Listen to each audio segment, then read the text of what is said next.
just trying to compose myself. I'm just feeling a bit emotional at the moment. Um, it's Friday, the something, 15th or 16th or something of September, and I've said to my sister that I'll go through again this weekend to my parents, and it's hit that time where I'm going to be going through there every weekend by the look of it. Jeanette's pretty much living there now, and her husband's there this week, Mark. He's been a godsend for her really, but it's just so hard at the moment because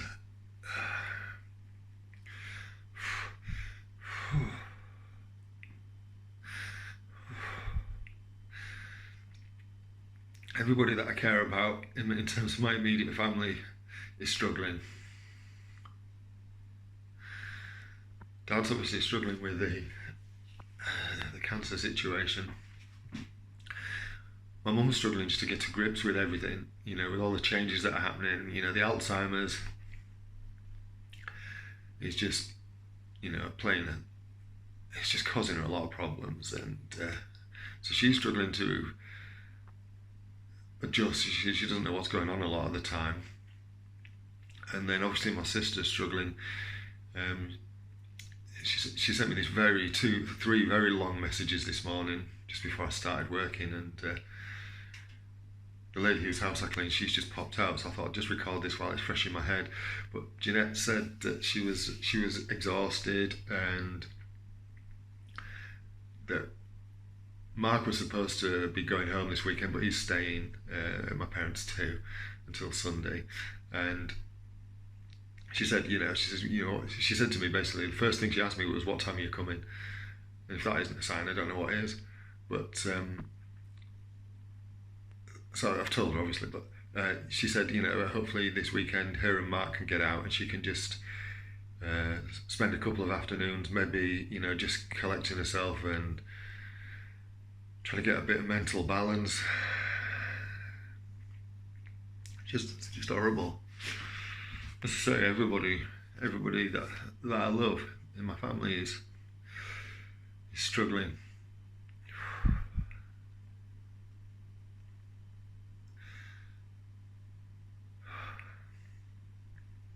Yeah.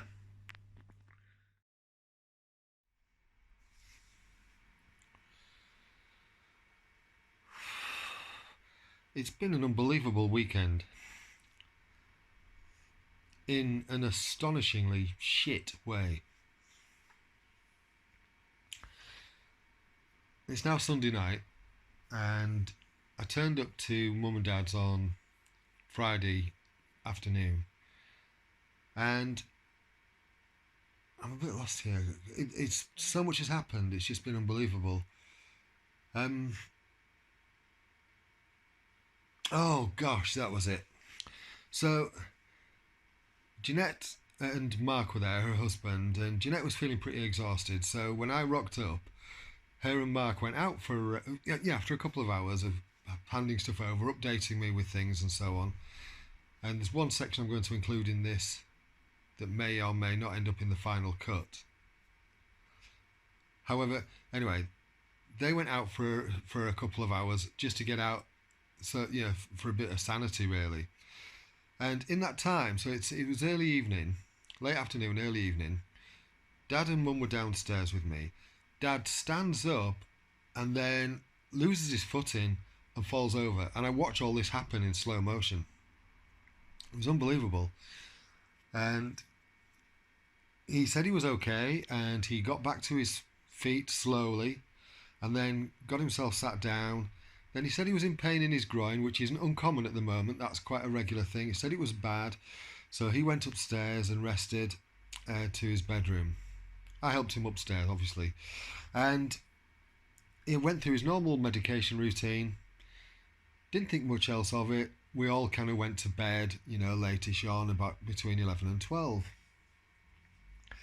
Then about 1 o'clock, Jeanette woke me up and said that Dad was in excruciating pain and that the paramedics had been called. The paramedics came, They took Dad to hospital, and at about, what would it have been? About 4 o'clock in the morning when they actually left, they took Dad to Scarborough Hospital. And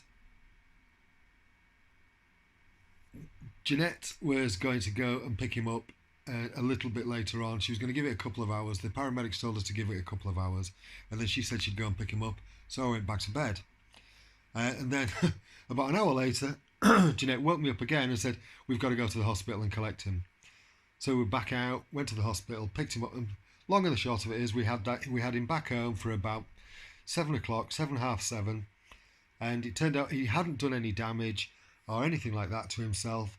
He'd had an x-ray and it looked like it was arthritis, and the fall had caused that to flare.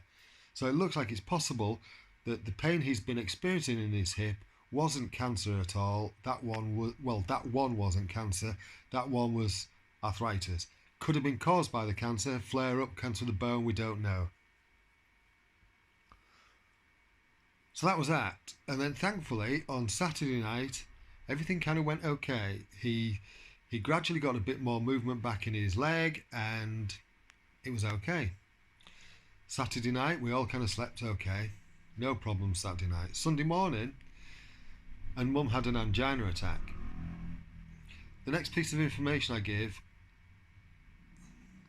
how to put this, I may or may not include the next bit. So if there's a cut at this point, it's because I don't feel it's right to include it at the time of editing. And what we had to do was, next time she had an angina attack, give her a squirt with the angina spray underneath her tongue, wait 5 minutes, give her another squirt, and if it's still bad, start calling 999. Sunday morning, that's what we were doing. That's exactly what happened.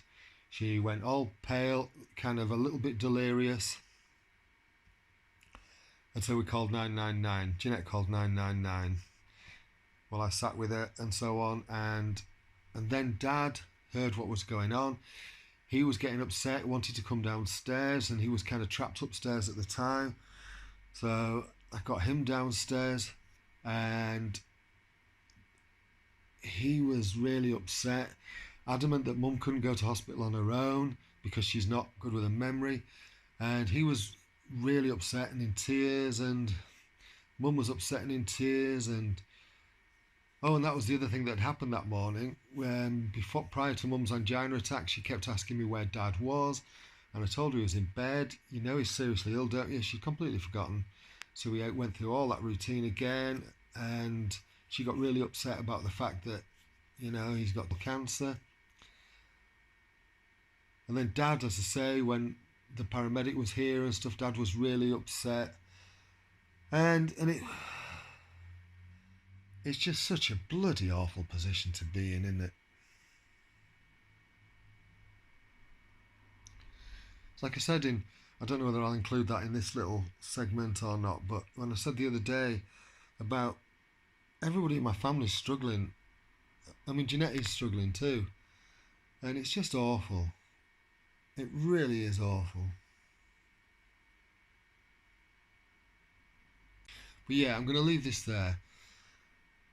So we've had Dad at hospital, Mum almost at hospital, and the upshot is there was Mum's bad news as well in terms of what her health condition means.